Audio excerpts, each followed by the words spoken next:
मैंने खुतबा के बाद इस आयत मुक़द्दसा की तिलावत की।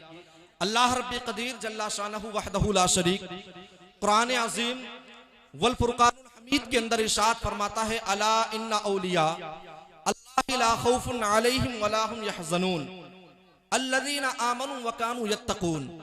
हज़रात, इस आयत करीमा में पहला जुमला क्या है?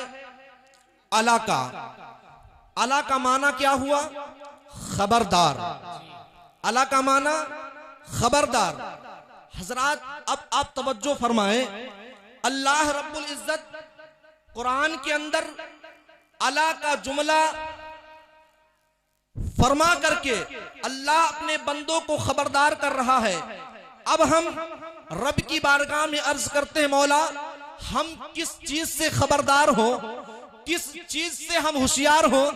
तो अल्लाह आगे कुरान के अंदर फरमाता है, इन्ना औलिया अल्लाह।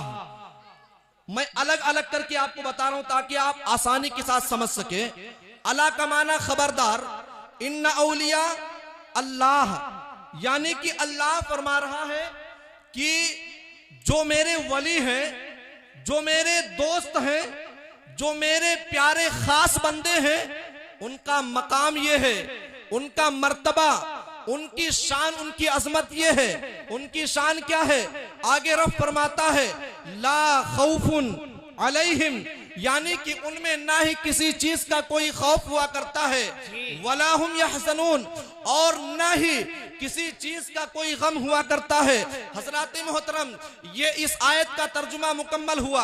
अब मैंने रब की बारगाह में आलम तसव्वुर में आकर के अर्ज किया कि ऐ मेरे परवरदिगार, ये बता कि आखिर तूने अपने कुछ खास बंदों को क्यों चुना कि जिन्हें तूने हर खौफ से भी महफूज फरमा दिया, हर गम से भी महफूज फरमा दिया। तो हजरात मोहतरम, आलम तसव्वुर में अगर हम सवाल करते हैं तो रब की तरफ से यही जवाब आता है कि ऐ लोगो, जिस तरह तुम अपने अजीजों अकरबा के ताल्लुक से, जिस तरह तुम अपने दोस्तों अहबाब के ताल्लुक से ये सोच रखते हो, ये अकीदा रखते हो कि जो हमारे अपने हैं, जो हमारे अजीज हैं, वो कभी कोई गम में ना हो, कभी उन पर कोई खौफ ना हो, इसीलिए मेरा परवरदिगार फरमाता है, ऐ लोगो, इसीलिए मैंने भी अपने खास महबूब बंदों को हर खौफ से भी महफूज फरमा दिया है और हर गम से भी महफूज फरमा दिया है। और हजरात मोहतरम, सिर्फ यहीं तक ही नहीं, अल्लाह रब्बुल इज्जत ने अपने वलियों की शान को बयान करने के बाद सिर्फ हमको यहीं तक नहीं छोड़ा, बल्कि उनकी निशानी भी अल्लाह कुरान के अंदर फरमाता है। उनकी निशानी क्या है? अल्लाह कुरान के अंदर फरमाता है, अल्लदीना आमनू व कानू यत्तकून, यानी कि कुरान कहता है कि जो अल्लाह के वली हुआ करते हैं ना, जो अल्लाह के प्यारे खास बंदे हुआ करते हैं ना, उनकी निशानी ये है कि कभी भी उनके कदम शरीयत के खिलाफ आपको उठते हुए नजर नहीं आएंगे, बल्कि फरमाया गया है वो परहेजगारी करेंगे, उनके कदम कभी शरीयत के खिलाफ आपको नजर नहीं आएंगे। और हजरात मोहतरम, इनकी शान मेरे महबूब ने हदीसे पाक में भी बयान फरमाई है। नबी फरमाते हैं जो अल्लाह के वली होते हैं ना, उनके हवाले से मेरे आका फरमाते हैं कि जो अल्लाह के वली हुआ करते हैं ना, उनका चेहरा जब भी तुम देखोगे ना, उनका चेहरा देखते ही तुम्हें खुदा का चेहरा याद आ जाएगा, तुम्हें खुदा याद आ जाएगा। ये अल्लाह के वलियों की शान हुआ करती है। हजरात मोहतरम, ये अल्लाह के वली है। अब आइए मैं आपको अपनी गुफ्तगू को, जो ये महीना चल रहा है ना, उसकी तरफ लेकर के चलता हूँ, जिसे हम और आप पीराने पीर हुजूर सय्यदी सरकार सैयदना शेख अब्दुल कादिर जिलानी के नाम से जानते हैं। आइए मैं आपके सामने उनके हवाले से कुछ जो है रोशनी डालने की कोशिश करूं।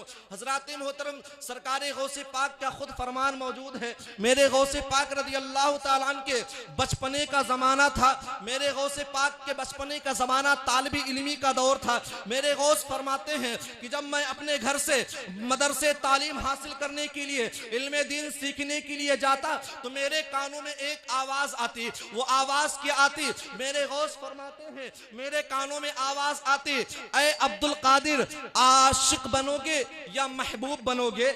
आशिक बनोगे, गैबी आवाज आ रही है। मेरे गौस फरमाते हैं गैबी आवाज आती, ऐ अब्दुल कादिर आशिक बनोगे या महबूब बनोगे? मेरे गौस फरमाते हैं कि मैं घबराता, मेरे ऊपर खौफ तारी होता और वहां से मैं अपने घर आता।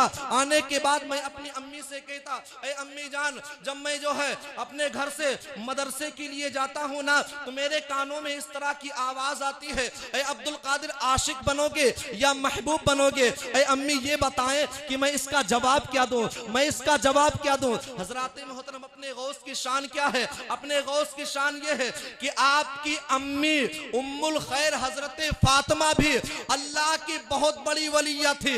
और सिर्फ अम्मी ही नहीं, बल्कि अगर हम हुजूर के सरकार गौसे पाक की बात करें ना, तो सरकार मौलाए कायनात मौला अली शेरे खुदा से लेकर के हुजूर गौसे पाक तक आपकी असल में जितनी भी पुश्तें हैं, कोई ऐसा नहीं गुजरा है जो अल्लाह का वली ना हुआ हो। आपकी असल में जितनी भी पुश्तें मौलाए कायनात से मौला सरकार गौसे पाक तक जितनी भी आपकी पुश्त में असल में जो भी नस्ल, असल में जो भी आपकी पुश्त में जो भी औलादे हुई हैं, सब अल्लाह के वली गुजरे हैं। और सरकार गौसे पाक से लेकर के हजरत इमाम मेहंदी तक जितनी भी नस्ल है, सब अल्लाह के वली, सब अल्लाह के वली हैं। और मेरे मोहतरम फरमाया गया है कि हजरत सरकार मौला सरकार गौसे पाक रदी अल्लाह ताला अन्हु की नस्ल में जितनी भी औलादे हैं ना, हजरत इमाम मेहंदी तक उनको उस वक्त तक मौत नहीं आती है जब तक कि वो विलायत की मंजिल तक ना पहुंच जाए। जब तक कि वो विलायत की मंजिल तक ना पहुंच जाए, उस वक्त तक उन्हें मौत नहीं आएगी। क्योंकि मेरे मोहतरम, बाप की विरासत से तो बेटों को हिस्सा मिल ही जाता है, चाहे वो फरमा बरदार हो या ना फरमान हो, क्योंकि उसका हक बाप की विरासत में हुआ करता है। और जिसके घर में जो होता है ना, वो अपनी औलादों को वही दिया करता है। तो जब हजरत मोहतरम सरकार गौसे पाक रदी अल्लाह ताला अन्हु औरों को अता करते हैं, अरे औरों को तो औरों की तो दूर की बात है, बल्कि जब चोरों को अता करते हैं तो अपनी औलाद को क्यों ना अता फरमाए? जब औरों को चोरों को अता करते हैं तो अपनी औलाद को क्यों मेरे गौसे पाक ना अता फरमाए? हजरत मोहतरम, ये नस्ल गौस और असले गौस की शान है। बस क्योंकि हजरत नस्ले गौस की शान ये भी एक अलग उन्वान है और असले गौस की शान ये भी एक अलग उन्वान है। बस मैं अपने इमाम के दो मिसरे पढ़ करके अपनी बात को आगे बढ़ाता हूँ। मेरे इमाम सरकार आला हजरत कहते हैं, नबवी में अलवी फस्त बतूली गुलशन हसनी फूल हुसैनी है महकना तेरा। बस हजरात मोहतरम, मैं अपनी गुफ्तगू को जो अभी मैंने आपके सामने कहा कि मेरे गौसे पाक सरकार गौसे पाक रदी अल्लाह ताला अन्हु जो है मदरसे के लिए जब इल्मे दीन हासिल करने के लिए गए तो आवाज आई, ऐ अब्दुल कादिर आशिक बनोगे या महबूब बनोगे? आशिक बनोगे या महबूब बनोगे? तो आप फरमाते हैं, मैंने अपनी अम्मी से आकर के कहा, ऐ अम्मी जान ये बताएं कि मैं इसका जवाब क्या दूं? तो हजरत मोहतरम, आपकी वालिदा आपकी अम्मी जान उम्मुल खैर हजरत फातिमा फरमाती हैं कि ऐ बेटा अब्दुल कादिर, इसके जवाब पर जो है जल्दी न करना, क्योंकि इसके जवाब पर तेरे मुस्तकबिल की इमारत तामील होगी। और फिर आप फरमाती हैं, ऐ बेटा अब्दुल कादिर, अपने नुक्कड़ पर एक अल्लाह के नेक बुजुर्ग बंदे बैठा करते हैं, वहां चले जाओ, वो तुम्हारी रहनुमाई करेंगे। अल्लाह अकबर। हजरत मोहतरम हुजूर सय्यदी सरकार गौसे पाक वहां गए और जाकर के कहते हैं, ऐ अल्लाह के बुजुर्ग, ऐ अल्लाह के नेक बंदे, मेरी वालिदा ने आपके बारे में बताया है कि आप अल्लाह के नेक महबूब मकबूल बंदे हैं।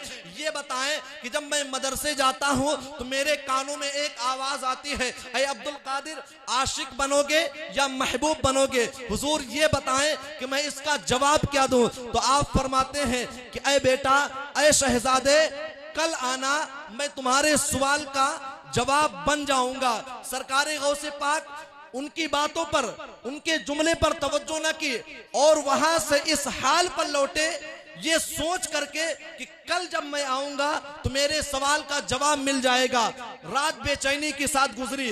जब सुबह वहां पर पहुंचे तो क्या देखा कि वो जगह खाली पड़ी हुई है।